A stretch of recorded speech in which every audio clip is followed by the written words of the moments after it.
wires and cable. Great quality. Now with the new look.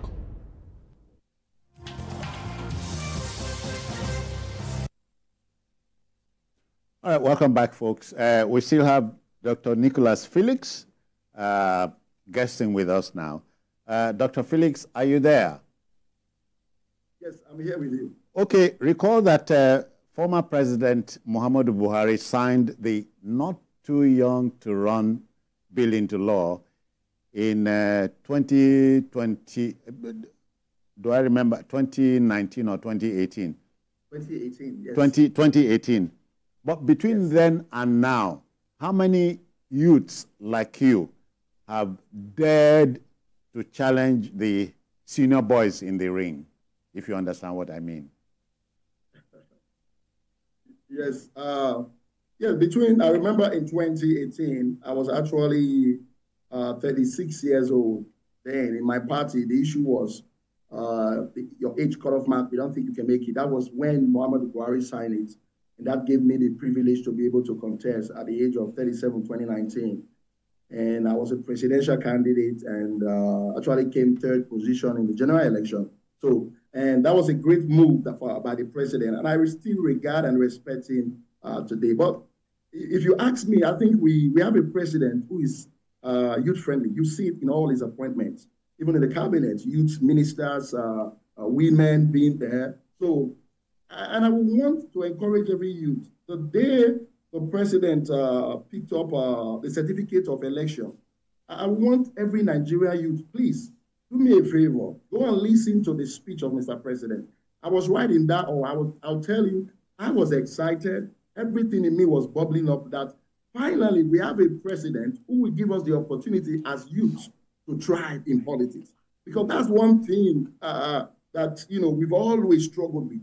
And one of the reasons, even the nomination for was 100 million naira, one of the reasons I went further was just to have a youth voice. So having a president who, believes in the youth, and again, this is not just politics. You see it in all the appointments. I can tell you there are more younger people, around the president than even elderly ones. Again, we don't hate our fathers and our senior boys, like you said, but, the population of Nigeria is more youth. And the president made a statement that day that he is the president that we hand over. I will not be surprised that when President Bola Ahmed Tinubu finishes, he will be the president that will go on record that it was the one that handed over to you, because he's already playing out. So that's why I'm even saying to the youth, I know things are bad, but we have a president who is youth-friendly. Yes, we look at all the other things, subsidy that was removed, and all of these other things going on, but this is not the president that is not listening to us. He's listening to us as young men and women. He's adhering to what we say. And I'm quite sure in the next few days, you'll be seeing policies.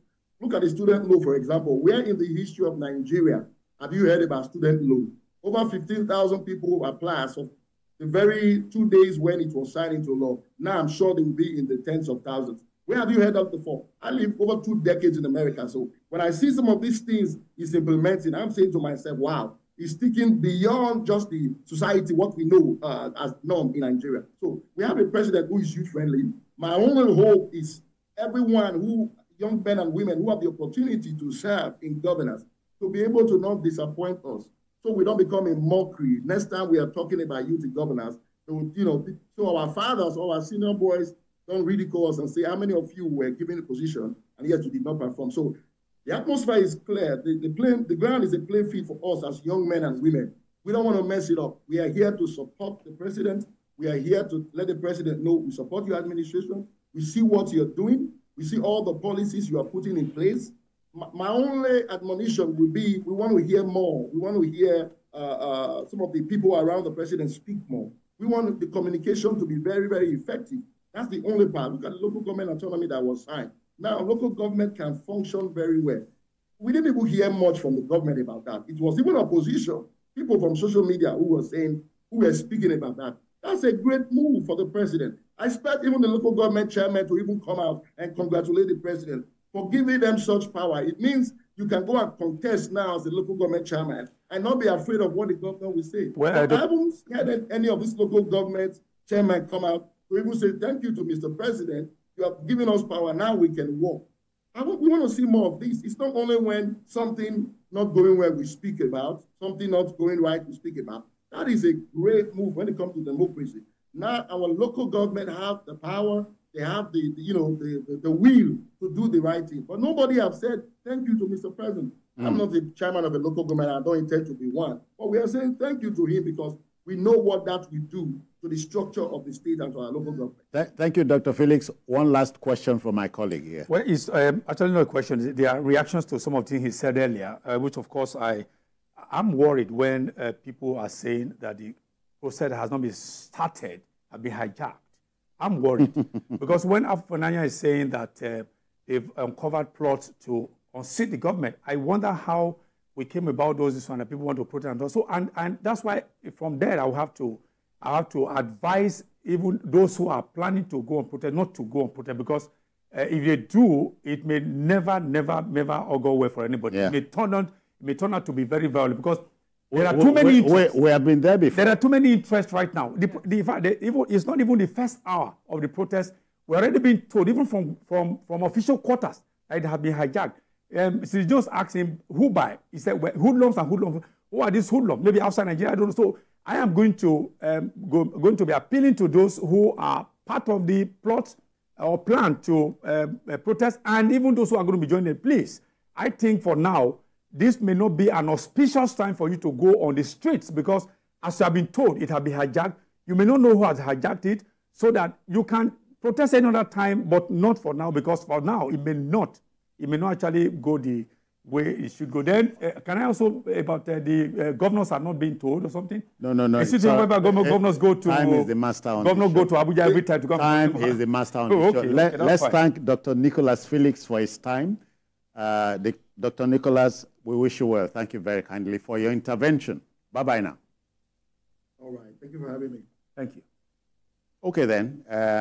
We return to our settings here. Our next story is waiting. You know, one striking fallout of the July 11 Supreme Court pronouncement on financial autonomy for local governments in the country is the hurried decision of state governors across the country to agree to hold council elections and fix dates for same. One curious aspect of this development is how linked the Independent National Electoral Commission, INEC, is to it. Well, the doubt has been cleared by the Commission's chairman, Professor Mahmoud Yakubu, who expressed readiness of his officers and men to conduct council elections if granted legal backing. He was addressing the National Assembly Joint Committee on Electoral Matters. We are getting somewhere, I dare say. So let's share this story by TVC News' Joke Adisa. Let's go there. Thank you.